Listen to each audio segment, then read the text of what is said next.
నమస్తే, welcome to Magna TV. నేను ఆదిత్య. ప్రస్తుతం ఉన్నటువంటి ఈ బిజీ లైఫ్లో ప్రతి మనిషికి కూడా నవ్వు అనేది చాలా అవసరం.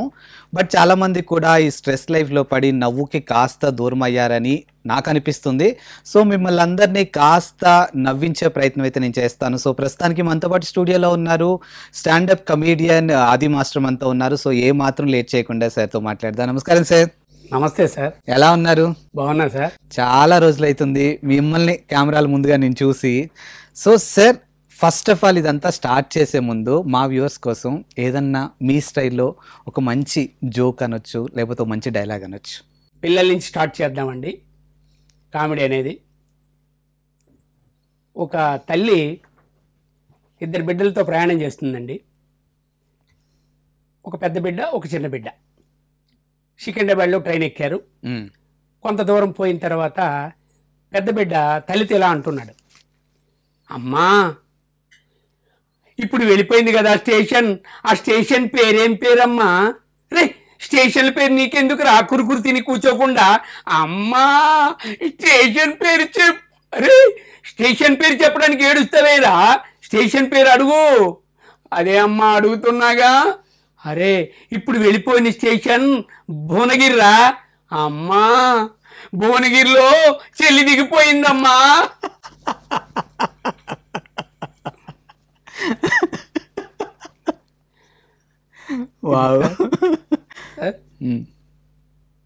ఏం జరుగుతుంది అనేది పేరెంట్స్ అబ్జర్వ్ చేయాలని చెప్పడానికి జోక్ సార్.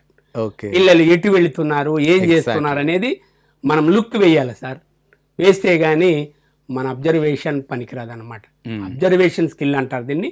ఇది పేరెంట్స్కి ఉండాలి, ఎల్డర్స్కి ఉండాలి, సమాజానికి ఉండాలని చెప్పడానికి జోక్ చెప్పేశారు. Yes sir. అంటే ఈ స్టాండప్ కమీడియన్ కానీ ఇదంతా కూడా అసలు మీకు ఏ ఏజ్ నుంచి స్టార్ట్ అయింది? అసలు ఎందుకు ఈ వేలో రావాలి మీరు అనుకున్నారు? అసలు జనాలను ఎందుకు నవ్వించాలనుకుంటున్నారు మీరు? నవ్వడం భోగం, నవ్వించడం ఓ యోగం, నవ్వకపోవడమే రోగం అని జంజాల్ గారు ఏనాడో చెప్పారు. ఈరోజు బిజీ లైఫ్ అని ఇందాక మీరే చెప్పారు. ఈ బిజీ లైఫ్లో నవ్వడం అనేది చాలా కొరవడుతుంది. సో వాళ్ళకి రోగాలు వెంటాడుతున్నాయి. ఎవరైతే నిత్యము ఆనందంగా ఉంటూ నవ్వుతూ నవ్విస్తూ ఉంటారో వాళ్ళకి రోగాలు దరిజారవని ఖచ్చితంగా శాస్త్రజ్ఞులు చెప్పిన మాట అండి, నేను చెప్పిన మాట కాదు. అందుకు ఏమాత్రం అవకాశం ఉన్నా రోజులో చాలా ఫ్రీ మైండ్తో నవ్వడం, నవ్వించడం నేర్చుకోవాలనేది నా సందేశం అండి. నేనైతే 13వ ఏట నుంచే నటన ప్రారంభించాను. ప్రారంభంలో నేను కమెడియన్గా నేను ప్లేస్ మొదలుపెట్టాను. ఆ ప్లే వడ్ల గింజలో బియ్యపు గింజ ఆది విష్ణు గారు రాసిన నాటికలో నత్తివాడి క్యారెక్టర్తో నా డ్రామా పీరియడ్ స్టార్ట్ అయింది. అక్కడి నుంచి కూడా కమెడియన్గా ఇటు టీవీ షోస్ అనుకోండి, లేదంటే డ్రామా షోస్ అనుకోండి, ఏదైనా కామెడీ అనేది నా మెయిన్ కాన్సెప్ట్గా తీసుకోవడం జరిగింది సార్. కారణం ఇదే, అందరూ నవ్వాలి, ఆరోగ్యంగా ఉండాలనేదే నా భావన. మీది ఎక్కడ సార్ ప్రాపర్ అయితే రాజాం సార్. మా రాజాం దగ్గర మారేడు బాక అనే ఒక చిన్న విలేజ్. అక్కడి నుంచి నా కెరీర్ స్టార్ట్ అయింది. ఆ తర్వాత అలా అలా గురువుల తాలూకా శిక్షణలో మంచి కమెడియన్గా నేను తీర్చిదిద్దబడ్డాను. 2005లో హైదరాబాద్ చేరుకున్నాను.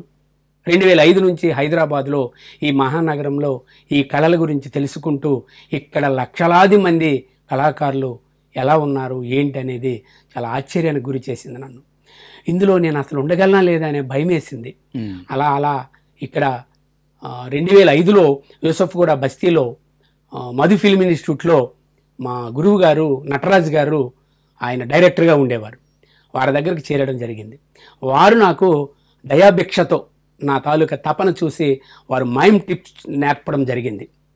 ఆ మైమే నన్ను ఈరోజు ప్రపంచానికి పరిచయం చేసింది. ఎగ్జాక్ట్లీ.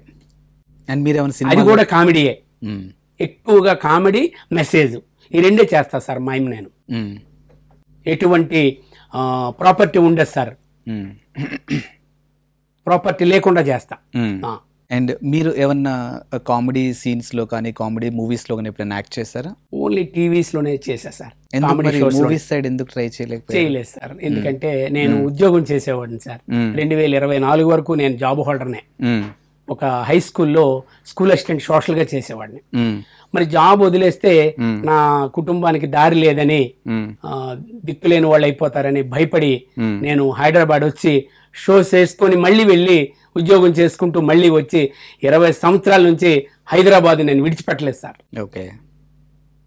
ఈరోజు మ్యాగ్నా టీవీ వరకు వచ్చానన్నమాట. అండ్ మీరు జానపదాలు సాంగ్స్ కూడా పాడుతూ ఉంటారు కదా, మా కోసం ఒక పాట.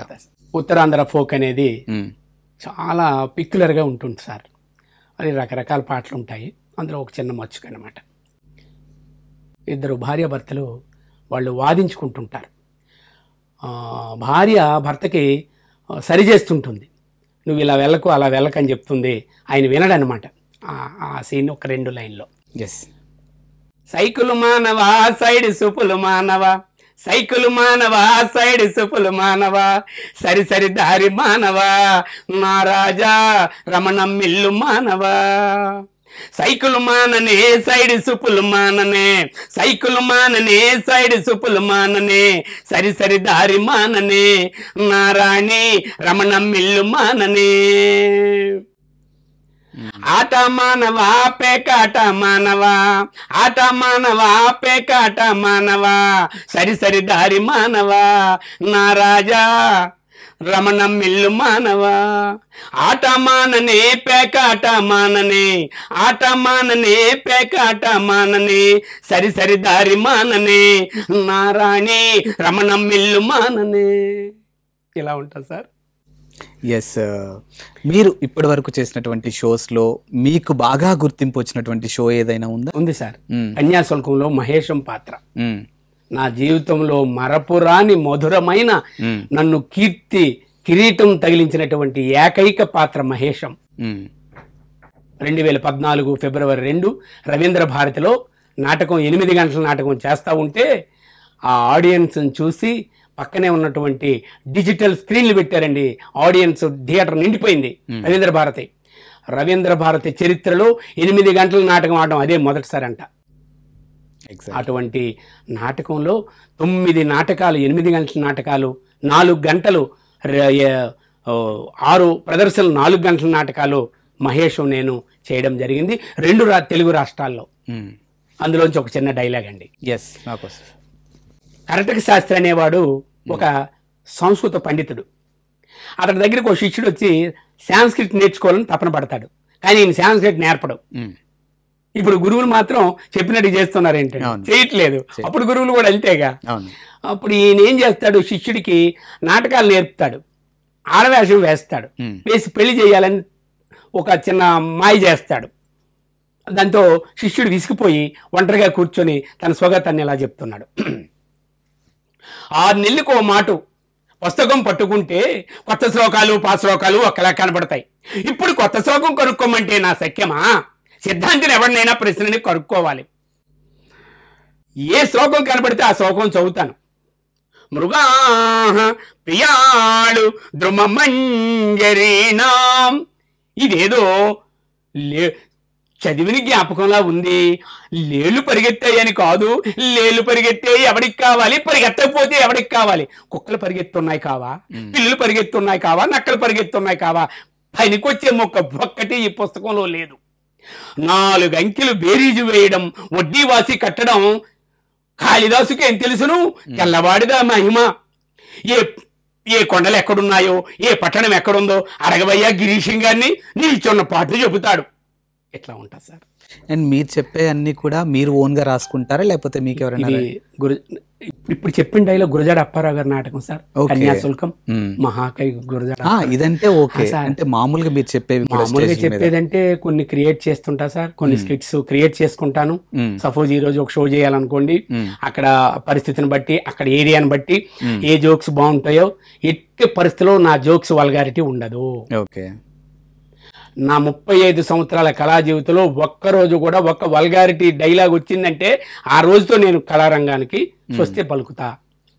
అంత ఖచ్చితంగా ఉంటుంది. అండ్ మీలాంటి కమీడియన్స్ కోసం ఈటీవీ మల్లెమాల వాళ్ళు జబర్దస్త్ అని ఒక షో తీసుకొచ్చారు. సార్. మరి అందులో మీరు చేశాను సార్. చేశారు 2015లో రాఘవ్ గారితో చేశాను, రాకేష్ తో చేశాను కొన్ని బిట్లు, అదే కొన్ని ఎపిసోడ్స్. వాళ్ళు నన్ను ఆదరించారు, వాళ్ళకి ఈ సందర్భంగా నమస్కారం తెలియజేస్తున్నాను. ఓకే. అలాగే 2008లో అంజిరెడ్డి గారి నవ్వులు సవాల్ చేశాను. 2007లో ఈటీవీ స్మైల్ రాజా స్మైల్ ఎక్స్ట్రా డోస్ చేశాను. కామెడీ కోసమే సార్, కామెడీ నేర్చుకోవడం కోసం. అండ్ మా వ్యూవర్స్ కోసం చెప్పండి ఒక మంచి కామెడీ మళ్ళొకసారి. Okay sir. సాధారణంగా కామెడీ అనేది భార్యాభర్తల మధ్యే పుడుతుందండి. ఇది ఆ భార్యాభర్తలకే తెలుస్తుంది, పెళ్లి కాని వాళ్ళకి తెలియకపోవచ్చు. ఓ భర్త వేరే ఊర్లో జాబ్ చేస్తున్నాడండి. ప్రతి నెల జీతం పంపిస్తూ ఉంటాడు. ఒక నెల జీతం అందకపోవడం వల్ల సరదాగా భార్యను ఏడిపిద్దామని ఒక వాట్సాప్ మెసేజ్ పెడతాడు. ఆ కంటెంట్ చదువుతాను వినండి. ప్రియమైన ముద్దులు భార్యకు నీ ముద్దులు భర్త రాయనిది. ఏమేవ్, ఈ నెల జీతం అందకపోవడం వల్ల ప్రస్తుతానికి 1000 ముద్దులు పంపిస్తున్నాను, ఇట్లు నీ ముద్దులు భర్త అంటాడు. ఆ మెసేజ్ చూసినటువంటి ఆ భార్య ముసుముసు నవ్వులు నవ్వుతూ తిరిగి ఆన్సర్ ఇస్తుందండి. ప్రియమైన ముద్దులు భర్తకు నీ ముద్దులు భార్య వ్రాయనిది. ఏమండి, మీరు పంపించిన 1000 ముద్దులు అందుకున్నానండి. అందుకున్న వెంటనే 500 ముద్దులు డిపార్ట్మెంట్ స్టోర్ వరకు ఇచ్చేసానండి. 300 ముద్దులు కూరగాయల వరకు ఇచ్చేసానండి. 200 ముద్దులు లాండ్రీ వరకు ఇచ్చేసానండి. ఈ విషయం తెలుసుకున్న పాలవాడు నా వెంటబడి మేడం గారు మరి నావెప్పుడు ఇస్తారు అని అడుగుతున్నాడండి. ఇమ్మంటారా వద్దంటారా అండి. సంసారం ఉందా పోయిందా అంతే సార్. మరి ఆ తర్వాత ఏమవుతుందని మనం ఊహించుకోవచ్చు. ఇట్లా ఉంటుంది సార్. నవ్వడం అనేదే మా ప్రధాన లక్ష్యం అండి. నవ్వడం అనేది అది సైన్స్ ప్రకారము ఒక రకమైనటువంటి ఒక ఎక్సర్సైజ్ అండి, బాడీకి ఎక్సర్సైజ్ అనమాట. అటువంటి ఎక్సర్సైజ్ లేకపోవడం వల్ల అనేక రుగ్మతలకి గురవుతున్నారు అనేది సైంటిస్టులు చెప్పిన మాట. అందుకు ఎప్పుడు నేను 24 గంటల్లో ఒక్క పడుకునేటప్పుడు తప్ప మిగతా టైంలో చాలా యాక్టివ్గా ఉంటాను sir. Face is the index of the man అని ఒక ఇంగ్లీష్ కొటేషన్ ఉంది. నా ఫేస్ చూస్తే ఆటోమేటిక్ ఇతరులకు నవ్వు వస్తుంటుంది. ఎవరైనా జోక్ చెప్తే నేను పగలబడి నవ్వుతా సార్, చాలా ఎంజాయ్ చేస్తా. అది సార్. అండ్ ఈ నవ్వించే ఆ ముఖం వెనకాల కానీ ఆ కళ్ళ వెనకాల కానీ ఏమన్నా బాధలు ఉంటాయా? ఉండవు సార్, ఎప్పుడు ఉండవు సార్. నాకు నేను ఉంచనివ్వను. I delete all. ఓకే. చాలా ఫ్రెష్గా ఉంటా సార్ నేను. అండ్ ఇప్పుడు షోస్ మీరు చేసుకుంటున్నారా? మళ్ళీ చేస్తా సార్, చేస్తున్నా. ఇప్పుడు అంటే ఫైనాన్షియల్ గా ఓకేనా? Okay sir. అంటే షోస్ కి వెళ్ళటం కానీ, షోస్ కి వెళ్తున్నా. ఎందుకంటే చాలా మంది స్టాండప్ కమెడియన్స్ చెప్తూ ఉంటారు, మాకు అనుకున్నంత గుర్తింపు లేకపోయినప్పటికీ, అంటే గుర్తింపు లేదు, దానికి తగ్గట్టు ఆర్థికంగా కూడా కొంచెం ఇబ్బందులు ఎదుర్కొంటున్నాము అని. They are professionals sir. నేనేంటంటే భగవంతుడి దయ వల్ల నేను జాబ్ హోల్డర్ కాబట్టి నాకు గవర్నమెంట్ పింఛన్ ఇస్తుంది. ప్లస్ కొంతమంది ఆదరిస్తుంటారు, పెద్ద పెద్ద వాళ్ళు నాకు శోషిస్తుంటారు నా తాలూకా కెరీర్ తెలుసుకొని. అందుకు నాకు భగవంతుడి దయ వలన ఎటువంటి ఫైనాన్షియల్ ప్రాబ్లమ్స్ లేవు సార్. అందుకు నేను హ్యాపీగా ఉంటాను సార్. అండ్ మీకు బాగా ఇష్టమైన కమెడియన్ ఎవరండి? నాకు ఇష్టమైన కమెడియన్ బ్రహ్మానందం సార్. బ్రహ్మానందం గారు చూసారా? మొన్న ఏదో మూవీ వచ్చింది, ఆనందో బ్రహ్మ సంథింగ్ మూవీ ఒకటి వచ్చింది, చూసారా? బ్రహ్మానందం గారిని చూస్తే ఆ రోజు నా కష్టాలు పోతాయి సార్. కలిసారు ఎప్పుడన్నా? కలిసాను సార్. 2012 విజయనగరంలో మహాశివరాత్రి రోజున గురువు గారు వచ్చారు. గురువు గారికి నేను ప్రణామాలు చేస్తే నాయన చిరంజీవి అని చెప్పేసి ఆయన దీవించి ఆయన నన్ను బ్లెస్సెస్ ఇచ్చారు సార్. బ్రహ్మానందం గారు లాంటి తెలుగు కమెడియన్ మరి నభూతో నభవిష్యత్ అంటారండి. అటువంటి ఫేషియల్ ఎక్స్ప్రెషన్స్, ఒక్క అక్షరం కూడా తప్పు మాట్లాడకుండా ఉన్న కమెడియన్ని నేనైతే మళ్ళీ చూడబోనేమో. అటువంటి కమెడియన్ గారు బ్రహ్మానందం మాస్టర్. అండ్ మీరు ఇందాకలో ఒక మాట అన్నారు, చెప్పండి సార్. నా ఇన్నేళ్ల కెరియర్లో ఎక్కడా కూడా వల్గారిటీ ఉండదు నా కామెడీలో అని చెప్పారు కదా. మరి ఈ మధ్యకాలంలో చేస్తున్నటువంటి కామెడీలో చాలా వరకు వల్గారిటీ ఉంటుంది, ఈవెన్ ఫ్యామిలీతో కూడా కూర్చొని వినలేని పరిస్థితులు వస్తున్నాయి. అవన్నీ చూసినప్పుడు మీకు ఏమనిపిస్తుంది? నాకైతే వాళ్ళు ఒక స్టేజ్కి వచ్చేసినటువంటి ఆర్టిస్టులు సార్. ఇప్పుడు వాళ్ళని ఏమీ అనలేని పరిస్థితి. విమర్శ అనేది నేనైతే చేయను. కొన్నాళ్ళకి వాళ్ళు కెరీర్ కౌంట్ డౌన్ మొదలవుతుంది సార్. అంతే, అది మాత్రం నేను చెప్పగలను సార్. నేను వల్గారిటీతోనే రైజ్ అవుతాను అనే కమెడియన్ కొన్నాళ్ళకి కౌంట్ డౌన్ మొదలవుతుందని మాత్రం నేను ఖచ్చితంగా చెప్పగలను సార్. ఓకే. అది వదిలేసి ప్లెయిన్ కామెడీ చేస్తే మాత్రం చిరస్థాయిగా ఉంటాడని నా విశ్వాసం సార్. ఎగ్జాక్ట్. అంతే సార్. అండ్ త్రూ మా మ్యాగ్నా ఛానల్ ద్వారా మరొక్కసారి మా వ్యూవర్స్ కోసం ఫైనల్గా ఒక మంచి కామెడీ. Okay sir. మేము వేరియస్ పీపుల్ మీద కామెడీ చేస్తుంటాం సార్. ఒక కళ్ళ డాక్టర్ దగ్గరికి ఒక పేషెంట్ వెళ్తాడు సార్. వెళ్ళిన వెంటనే, డాక్టర్ గారు నమస్కారం సార్, నాకు ఆ మధ్య దూరంగా ఉండే వస్తువులు కనబడడం లేదు సార్, ఈ మధ్యనే దగ్గరగా ఉండే వస్తువులు కూడా కనబడడం లేదు సార్, ఏదైనా మంచి కళ్ళద్దాలు రాయండి సార్.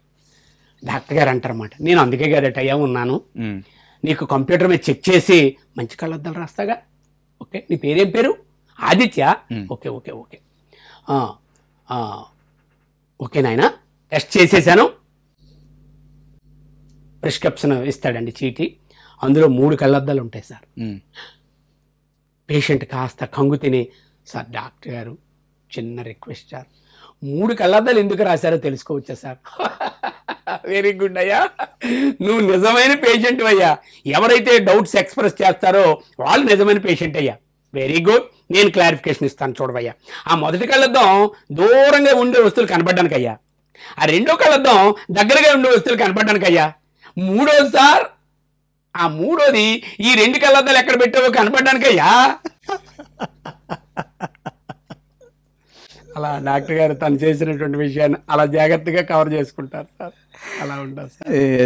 సో ఈ మధ్య కాలంలో నేను కూడా వర్క్ స్ట్రెస్ వల్ల, కొంచెం ఇంటర్వ్యూస్, ఈ ప్రెజర్ వల్ల నేను కూడా చాలా స్ట్రెస్ అయ్యాను. బట్ మీతో కాస్త ఈ గడిపిన టైంలో మాత్రానికి ఐ ఫీల్ హార్ట్ఫుల్ గా చాలా నవ్వాను.